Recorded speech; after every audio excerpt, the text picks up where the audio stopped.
Hello Summoners, my name is Nathan Ning and welcome back to another ProGuides video. Worlds was insane this year and per usual it has some pretty crazy outplays and some amazing team fights. Today we're going to be looking at the top 10 best plays of Worlds 2020. Before we get into the video, let's go ahead and cover today's question of the day. What was your favorite play from Worlds? Be sure to let us know in the comments down below. Oh yeah, before we dive in, be sure to check out our new Wild Rift channel so that you can have the competitive edge once the beta gets released. Link in the description down below. Nonetheless, let's go ahead and hop back into the video. Starting off our list at number 10, we have JACKEYLOVE's outplay from the Worlds quarterfinals versus Fnatic. JACKEYLOVE has always been known for his fairly nice mechanics, but this clip really just shows how fancy his footwork can be as he's able to narrowly dodge 3 skill shots and barely escape with his life. This play truly shows how quickly some of the best players in the world are able to analyze situations and react to things insanely quickly. So let's go ahead and check it out. To kill Nemesis. Now Hylissang's looking for JACKEYLOVE. There's a cleanse and a flash. The IG emote was beautiful. And Bobo finds a solo kill to 369. JACKEYLOVE escapes, sidesteps everything and does not go down. The Dawning Shadow will not find the kill either. And now Hylissang is going to be the next target. How did JACKEYLOVE dodge everything? Hylissang goes down as well. Hylissang is forcing this play. Selfmade wants nothing of this. The communication is scattered. Like, Sia's pathing, like he's still confused as to which way he wants to go, while Hylissang uses his entire CC lock. So now Selfmade's abilities can be dodged, and he still commits in for the fight. Lands almost to anything, but JACKEYLOVE the cleanse flash and then walks down. That's it's an outplay from JACKEYLOVE, and it's also a misplay from Selfmade. That explosive cast should never miss. What can JACKEYLOVE do?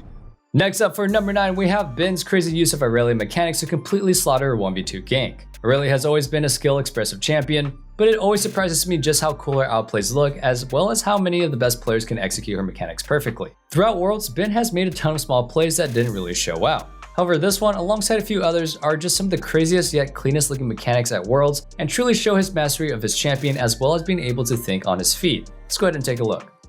It is Cloud Soul. So the third dragon of this game itself doesn't totally matter. Getting 10% ultimate CDR on Suning, not really going to affect the state of the game at 24-25 minutes. Bean might die, actually. Yeah, I might be looking for it as he flashes. Oh, does manage to grab the kills. Now Gemini trying to fight him off, but the rest of Suning turn up, and Bin gets out alive! Magical Journey taken by Angel. That's going to get the Galio out of there as well. We're going to have a look in our Axe replay of the Aurelia managing to do what looked like definitely at least the improbable, as somehow he manages to teleport, and the Volibear not enough to be able to take him down. For our number 8 spot, we got yet another amazing Bin play where he takes advantage of GANGPLANK's extremely high damage output with a crazy flank. GANGPLANK has always been and will be always one of the top laners that if he gets to scale, you're gonna be in for a treat, especially since his barrels ignore 40% of your armor. This play also received a little bit of controversy as it was seen that the blast cone near them never really spawned.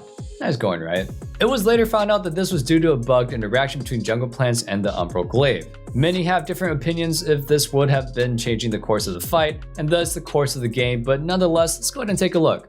The only option you have left, but you don't have Oh very no, many waves Bin's to put resetting. down. They're gonna fight for it. Bin's resetting to TP. No, it's gone, it's gone. That's it, that's Dragon Soul. Oh, but as they back out, they're not put together. You got GANGPLANK on the flank, GANGPLANK. One big shot, Ben! Can you do it? Huge! My God! One moment, one shot, one barrel. That's all you need, Suning. They find their shot, they find their fight, and that's it. Just like that, it felt like everything was turning against them, but now Wonder is the last man left standing. One shot, one kill. The pistol from Bin finds its mark, and now Suning will move up. They will take first seed. We're gonna watch it again. We're gonna watch it again. I mean, Here it's it is. It's so sick. I mean, it's so insane. It's like, so Ben good. played that so good, but you know, it hurt. It hurt a lot. But I mean, you gotta give credit. Moving on to number 7, we all heard of Claps, or Caps. He has become one of the best upcoming mid laners due to not only his mechanical prowess, but his consistency throughout each and every game. His skill has been said to rival the Demon King's himself, Faker, and thus had led to many calling Caps Baby Faker in response. This nickname is no joke, especially when you watch how crazy he can be when it comes to small micro mechanics. Out of everyone in Worlds, Caps made sure to show out for the highlight reel for some pretty crazy stuff. Let's go ahead and check it out. Get done. Can they kite the croc? Flash forward is going to be able to lock him down, but does not stun the right target. Wants to go through the wall, but the portal, so tiny, doesn't make any sense to follow through on, and Caps now has to get out. Jankos has to get out. Where's he going to go? Waiting on the phase dive. Going to dash away to safety. Hwanfeng coming through. Angel messes up the combo. He could have had it. He could have had it all. He had the Dark Sphere. He had the... Taking our 6th spot, we got NUGURI with this amazingly calculated 1v1 versus HANABI in the top lane. Throughout this entire game, NUGURI made some great plays as Kennen and borderline solo carried multiple fights due to some amazing situational awareness as well as some long flanks. Nonetheless, this play may not seem as flashy, but it truly shows how well NUGURI understands his champion and the damage he does compared to his enemies, as well as being able to thread the needle when it counts. Let's go ahead and hop right into it. 40 seconds to Infernal, and now HANABI wants to get under the tower. Slicing Maelstrom comes down, Protobell pops forward, HANABI steps further backwards, trying to slow him, trying to enlist the help of the tower, the minions, the army, and it's not going to be enough! NUGURI gets the kill, he's being chased by a bunch of minions, and he will get out alive. The solo for PSG, all 3 towers are going to be gone. You can see here HANABI isn't inside his minion wave right now, so all of NUGURI's damage is going to be landing. He can't get behind a minion, because if HANABI can get behind his minions like he does here, it makes it really hard for NUGURI to connect.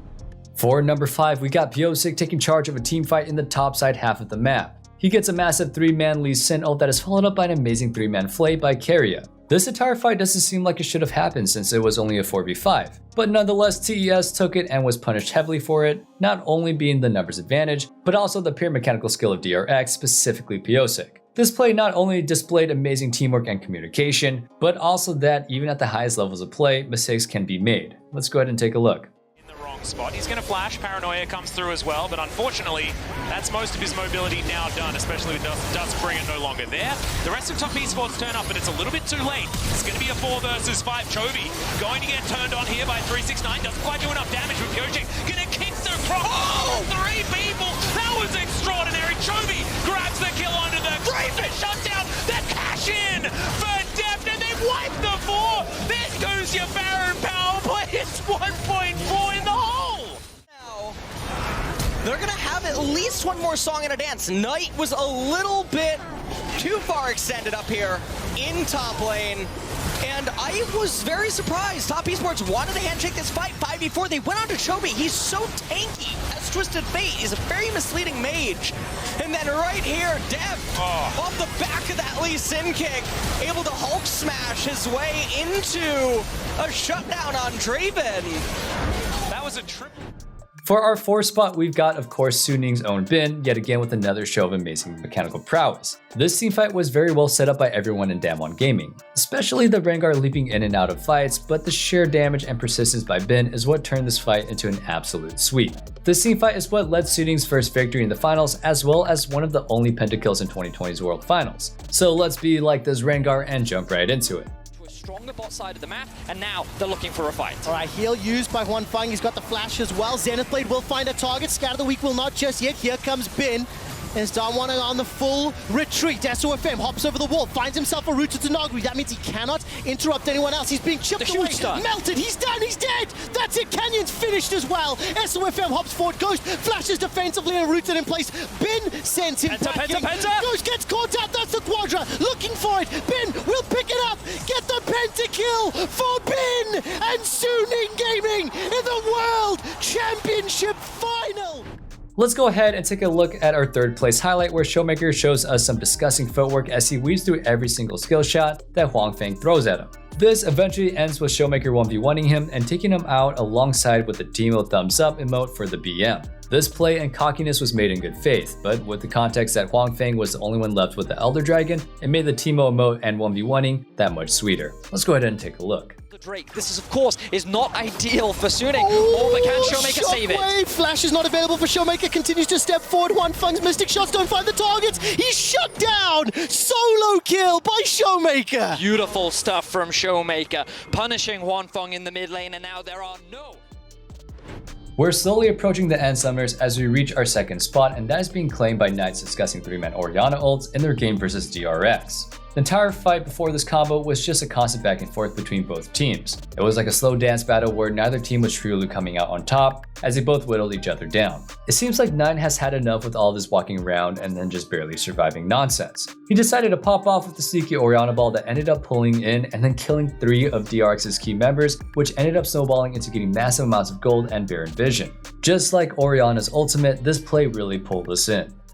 Things in the greater scheme of things in terms of that I still like DRX's composition better. Oh, here we go. Big Ornhorn. 23-38. 23-38. Can they live? Are we going to get the latest first blood of the world? Who's it going to be? Doran now getting caught out. Can they keep the fight going? This is it. The latest first bloods of the world, but who is going to get it in the end? They're running for the hills. They're buying a bit more time. Chovy's got the extra shield now coming in, but it's Vladimir right on the backside. Big ulti, but maybe not big enough. Chovy seemingly going to be the first to go down here. The dash out, the Predator, not quite enough, but he goes through the portal, and there's PYOSIK with the ult. Oh, boy! Nobody's dying! Oh, man. What? But TES are going to get this mid lane tower. It looks like never mind! Knight's done!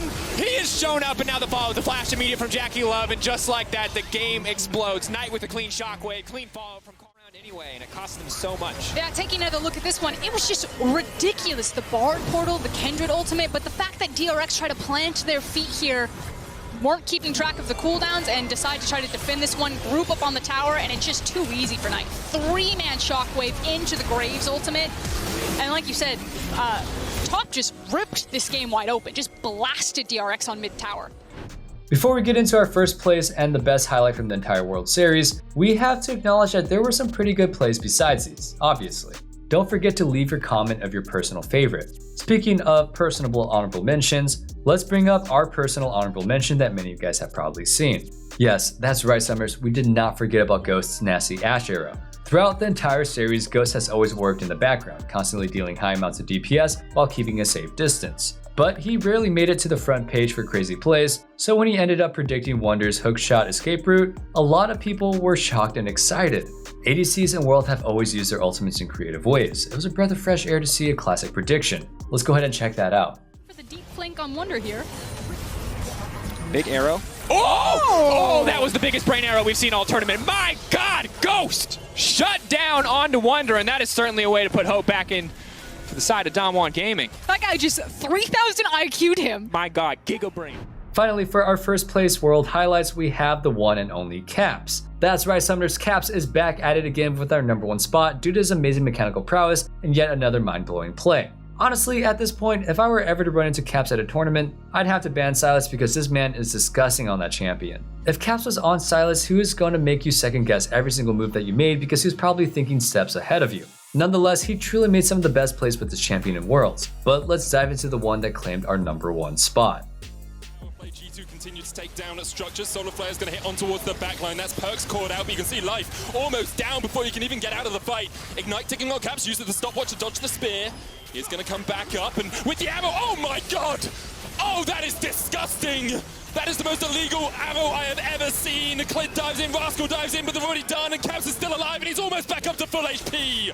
Ruler, the last man standing, and what a fated end it is for Gen.G as he goes down. Another triple for Caps. And G2, against their own composition, slap it right back in Gen.G's face. This has been a once again... That brings us to the end of this video. Don't forget to join the fam at ProGuides.com or through our Discord with the link down below. We offer exclusive giveaways and classes that you won't catch anywhere else, so stay tuned. Nonetheless, thank you all so much for watching, and don't forget to like, comment, and subscribe. We'll see y'all in the next video, and a reminder, don't forget to stay healthy, stay safe, and have a wonderful day. Peace.